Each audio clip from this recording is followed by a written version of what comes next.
Okay, so I'm here today with Will Elmer. He's a friend and colleague at John L. Scott.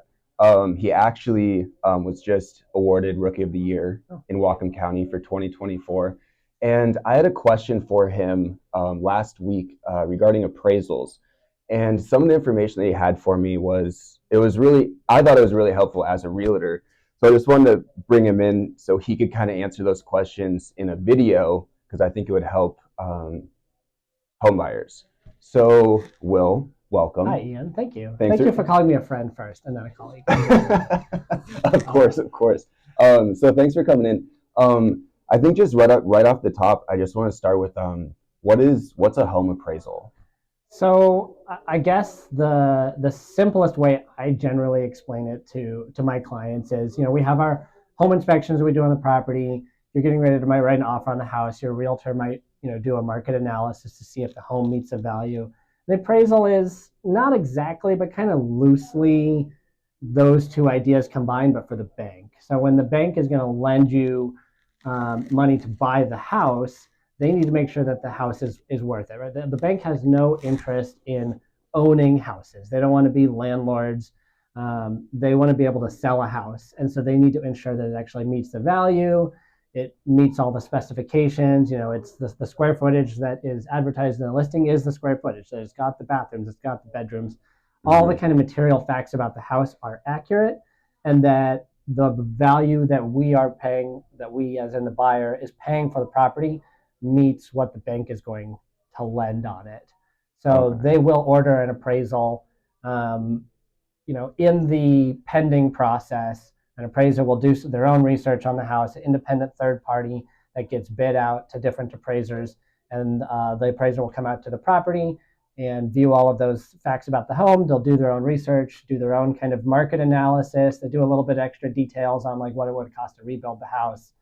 But like I said, essentially for the bank to know that the house is worth what they're lending on and that it's also livable, that there's no major health and safety violations. And there's a couple of like specific things that they really look at. We could talk about that more, but in general, that's going to also vary by loan type on how deep they're going to go into health and safety type items. Okay. Okay. So, one question I have right there is you were specifically talking about lenders and banks needing to confirm that that home is actually appraised, has the correct value for a bank that's going to be lending money for a home buyer. Mhm. So, do you have to do an appraisal if you're not doing uh, having the home financed and if you're just doing a cash offer? No, you don't. I mean, you could if your buyer felt like they wanted a third party valuation on the property to know whether it was the seller or the buyer.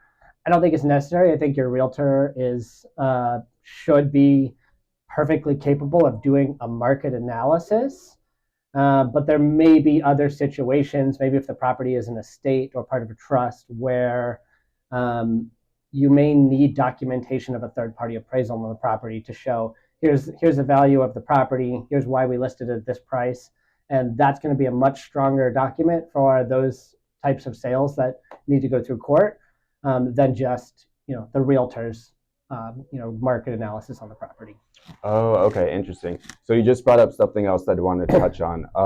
You specifically, more than the average realtor, you work with estate sales. Mhm. And so, from my understanding, talking with you, normally in the home buying process, the appraisal is ordered and done by the bank somewhere in between when you go mutual and when you close. Mhm. But with estate sales, it's actually different, and there's an extra appraisal added in there. Is that correct? Yeah, and not every estate sale is necessarily going to do an appraisal beforehand because estate sales, some might be handled by a family member, um, but especially when there's a third party, when there's an estate attorney or there's a fiduciary that's managing that estate or that trust, they're an independent third party, and so they need to provide as much documentation about the property and its value and everything that they've done. But I think in most of those cases, even when it is a family member, sometimes it is really helpful to just have that totally independent third party value of the property Or maybe it's a more unique property that can be a little bit harder to run your own market analysis on, or you need that reassurance that this is the right price to list it at. It could be extremely helpful and reassuring that when you go to market, that we know what we were appraised at, so that even though somebody might be financing it, a buyer might be financing it, and the lender will do another appraisal that the buyer is paying for, we have confidence that it should meet its value. It shouldn't have problem meeting its value because we already had it appraised beforehand. Okay. So if you're a home buyer and you're searching, let's say Redfin or Zillow, and you come across a home that says in the home description it says this home was appraised for say $700,000, but then let's say it's listed for below that, let's say 650. I think a common question is people are like, who did this appraisal? Why was it done? Like, how accurate is that number? So that would be an example that you're talking about, where it could potentially be an estate sale where you had someone privately go out, a third party unbiased opinion, and give you their honest answer on what they think the home value is. And there's no guarantee that the price that was appraised for prior is going to match exactly what the other one, because it is, at the end of the day, it's an appraiser's opinion. And pricing is everybody's opinion. But it's the fact that the idea that they would vary significantly, is much less likely. Even if somebody comes up with a $10,000 or $15,000 difference in price, it's doubtful that you're going to hit a $50,000 or $100,000 difference in the price valuation on the pre-appraisal versus an appraisal being done later. Okay, so it's not like a set in stone home value, but it definitely is something to factor in when you're deciding if you want to write an offer on that home and what price you want to offer. And I would not recommend that the average home seller gets an appraisal done. It's probably unnecessary. I would recommend it more specifically just for those special circumstances of estates or trusts or very, very unique property that carries, maybe different attributes about it. Okay. So I've had this come up before when I've worked with a buyer, and we were looking in the lower price point. It was like around $400,000, and we had put in a below list price offer. I want to say it was like $375,000. The offer was accepted, but then my concern was, is this home going to appraise for $375,000 or lower? Because if not, there can be some issues that come up if the appraisal comes in above if it comes in below what you're offering and what you're taking out from the bank to loan on that home, right? Yeah, right. So it can go either way, right? So like for me, I simplify that, right? Like a $400,000 house, if you submitted a $400,000 offer and you're doing a $20,000 down payment, your loan is going to be around $380,000. And so the bank is still going to look and see, is that a $400,000 house?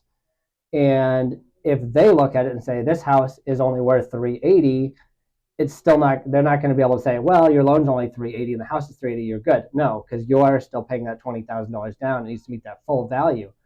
So if they say this house is only worth $380,000 and we're offering $400,000, they're going to come back and say, there's a $20,000 shortfall that we're not going to lend on. So what happens if you're a buyer or a seller and you get in that situation? Well, first of all, this shows the importance of having a financing contingency in the offer in the first place, because that's going to protect your buyer. If your buyer can't come up with $20,000, they have to ask the seller. And that may be your first course of action, to say, hey, this house actually appraised for $20,000 below value, so now we have a shortfall. You may ask the seller to reduce the price. You're already under contract, but you may ask them to do a price reduction on the property. You may bring more cash to close, or a lot of times it's somewhere meeting in the middle.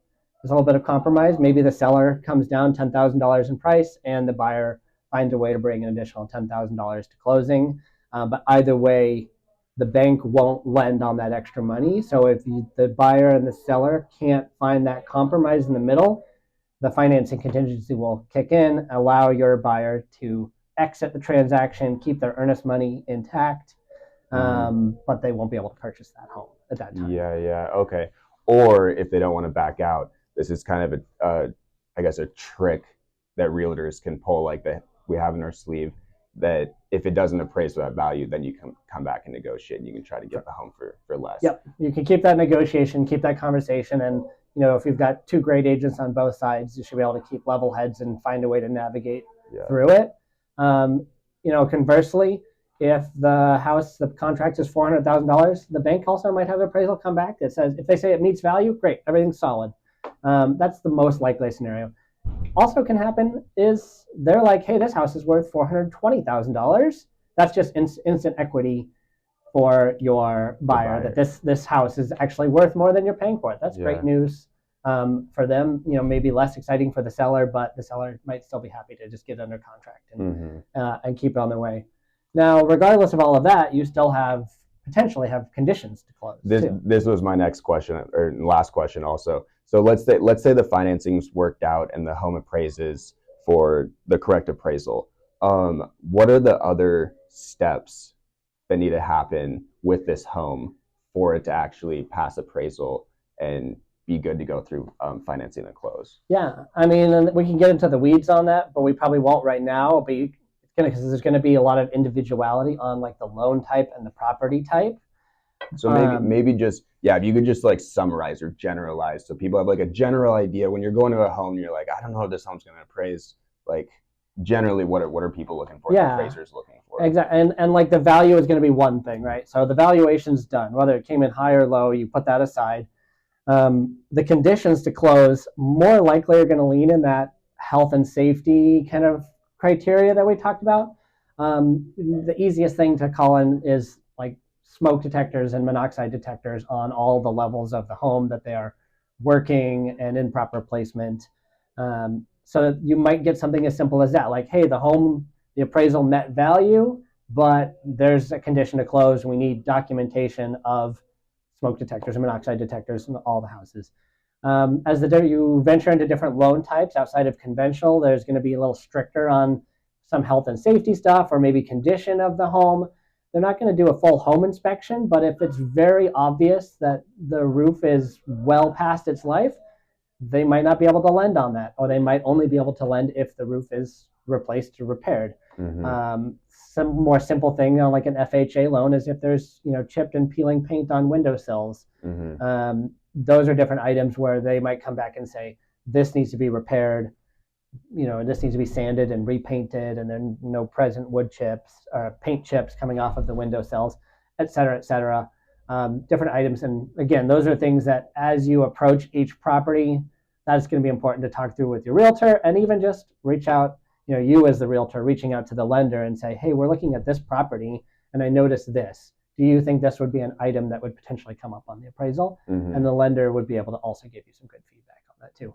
Yeah, okay. So to kind of summarize or recap what you just said, it sounds like the general rule of thumb is like when the appraisers are looking at the homes, it's more of a overview. It's not as detailed as the inspection, and they're generally just looking to see if like, is the home livable? Like you had mentioned, like, and it meets all the criteria, meets all the specifications. Yeah, which are like the codes, like having handrail up, if there's like drops or on the stairways or decks, that sort of thing. You brought up the roofs. That's a common thing that I look at. Like if you see a home that has a tarp on the roof, that's an instant red flag that it's probably not going to pass appraisal, right? Because it's not going to be livable, or it's not considered livable by lenders if there's water coming to the home. Correct. Yeah. Okay. And it's like I said, there's a small leak in the roof. They're probably not going to stick their head in the attic, but that's a very perfect visual. Like if there's a tarp on the roof or something like that, where it's very obvious, then there's a much higher chance of it coming up. Yeah. Okay, awesome. That answers a lot of my questions about appraisals. Is there anything else that you think we missed? I don't think so. I think we got. There's probably lots that we missed, but that's why people can reach out to us and ask us more questions about it. Hey, absolutely. Great segue. Sweet. Yeah. Sweet. Well, Will, thanks for coming in, talking about appraisals. Appreciate it. If you guys have any more questions about appraisals or home buying or selling processes, reach out to me or Will. Like I said, he was Rookie of the Year for 2024. Yeah, so reach out to me. But Ian's great also. Use me as a backup and reach out to Will first. We can do it together. Yeah. Awesome. Well, Will, thanks for coming in. Awesome. Thanks, Ian. Sweet. Peace.